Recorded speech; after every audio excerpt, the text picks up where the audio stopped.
बलूचिस्तान का नया संविधान और इसमें हिंदी और हिंदू का विधान।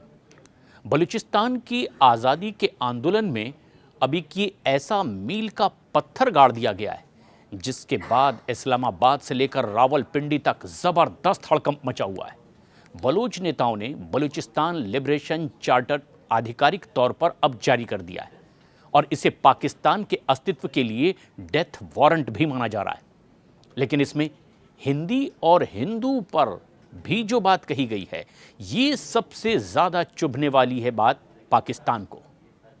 दरअसल 8 फरवरी 2026 का दिन इतिहास के पन्नों में पाकिस्तान के खात्मे की शुरुआत के रूप में दर्ज होने जा रहा है। बलूच राष्ट्रवादियों ने वो कर दिखाया है जिसका डर पाकिस्तान को पिछले कई दशकों से सता रहा था।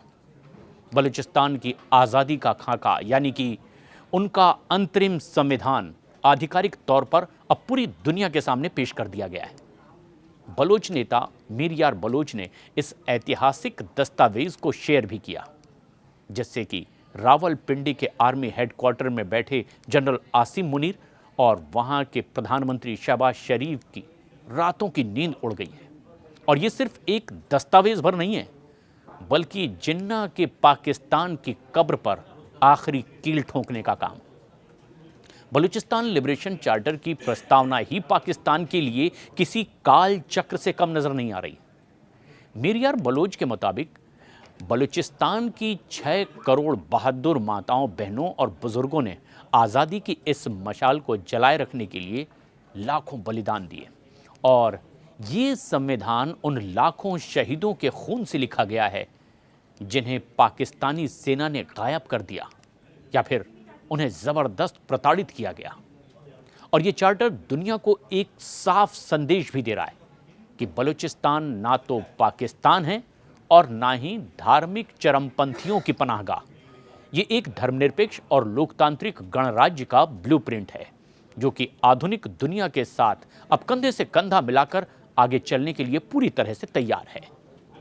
दरअसल पाकिस्तान ने हमेशा बलूचिस्तान को इस्लाम के नाम पर डराया, धमकाया और वहां कट्टरपंथ को बढ़ावा दिया। लेकिन बलूचिस्तान का संविधान अब ये पहली लाइन ही लिखता है, धर्म और राजनीति को अलग अलग करके दिखाता है। और ये जिहाद और आतंक की फैक्ट्री चलाने वाले पाकिस्तान के लिए सबसे बड़ी वैचारिक हार मानी जा रही है। लेकिन कुछ और खास बातें, और वो ये कि जहां पाकिस्तान में अल्पसंख्यकों का जीना दुश्वार हो चुका है, वहीं बलूचिस्तान का संविधान अब हिंदू, सिख और ईसाई समुदाय को पूरी तरह से सुरक्षा और समानता की गारंटी भी दे रहा है। और ये चार्टर सर्वधर्म समभाव की नींव पर टिका हुआ है, जो कि पाकिस्तान के 2 नेशन वाले सिद्धांत की सिरे से धज्जियां उड़ाता दिखाई दे रहा है। शायद सबसे बड़ी चोट ये है कि इस चार्टर को दुनिया की 11 प्रमुख भाषाओं में ट्रांसलेट किया गया है। इसमें हिंदी, मराठी, गुजराती, पंजाबी भी शामिल है। और दिलचस्प बात यह है कि भारत के क्रांतिकारी और देशभक्त दोस्तों ने स्वेच्छा से इसके अनुवाद में मदद भी की है। और ये वैश्विक मंच पर बलूचिस्तान की बढ़ती स्वीकार्यता और पाकिस्तान के अंतर्राष्ट्रीय बेइज्जती का सबसे बड़ा सबूत है। इस ऐतिहासिक दस्तावेज को तैयार करने का श्रेय बलूच राष्ट्रवादी नेता श्री हिर बयार मर्री को जाता है। उन्हें आधुनिक बलूचिस्तान का आम्बेडकर और शेख मुजीबुर रहमान भी कहा जाता है। मर्री ने न केवल बलूच जनमानस को एक सीधा विजन दिया, बल्कि अपने पूर्वजों की उस विरासत को भी आगे बढ़ाने का काम किया जिसने 18वीं सदी से ही ब्रिटिश औपनिवेशिक शासन और अब पाकिस्तान के कब्जे के खिलाफ अपनी लगातार लड़ाई लड़ी है। हिर बयार मर्री ने इस चार्टर के माध्यम से बिखरे हुए तमाम बलूच समुदायों को एक समावेश करके राष्ट्रीय दृष्टि के नीचे ला करके खड़ा कर दिया, यानी एकजुट करने का काम। एकजुट बलूचिस्तान पाकिस्तान के लिए दरअसल सबसे बड़ा खतरा है और अब वो साकार होता दिखाई दे रहा है। अबू धाबी और खाड़ी देशों में रह रहे लाखों बलूचों के बीच में इस चार्टर को अरबी में भी पहुंचाया गया है। अफगानिस्तान के साथ संबंधों को और मजबूत करने के लिए इसे पश्तो और फारसी में भी लिखा गया है। इसका मतलब यह है कि पाकिस्तान अब चारों तरफ से घिर चुका है बलूचों की इस ताकत से। जब शहबाज शरीफ और जनरल मुनीर इस संविधान को पढ़ेंगे तो उन्हें ये समझ में आएगा कि अब बलूचिस्तान के प्राकृतिक संसाधनों जैसे कि सोना, गैस और तांबा, ये अब वहाँ से लूटना आसान नहीं होगा।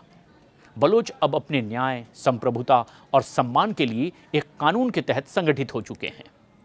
हालांकि ये लड़ाई काफ़ी लंबे अरसे से लड़ी जा रही थी, लेकिन अब इसे एक संविधान का जामा भी पहना दिया गया है। यानी अब लिखित रूप से जो नियम उनके सामने हैं, उस दिशा में ही ये अंतर्राष्ट्रीय स्तर पर लोगों के साथ सामंजस्य बिठाकर अपने कदम आगे बढ़ाएंगे। बलूचिस्तान लिबरेशन चार्टर ने यह भी साफ कर दिया है कि बलूचिस्तान अब एक भूभाग मात्र नहीं है, बल्कि एक विचार बन चुका है, यानी एक थॉट है जो अब साकार रूप ले रहा है। पाकिस्तान की सेना और सत्ता वहाँ की कितनी भी दमनकारी नीतियाँ आप क्यों ना अपनाने, लेकिन अब किसी भी कौम का अपना संविधान जब आ जाता है तो उसे देश बनने में बहुत ज़्यादा वक्त भी नहीं लगता, और ना फिर दुनिया की कोई ताकत उसे ऐसा करने और बनने से रोक सकती है। असीम मुनीर और शहबाज शरीफ के लिए चेतावनी बिल्कुल साफ है कि बलूचिस्तान अब एक हकीकत है और पाकिस्तान का नक्शा अब बस बहुत जल्द बदलने ही वाला है।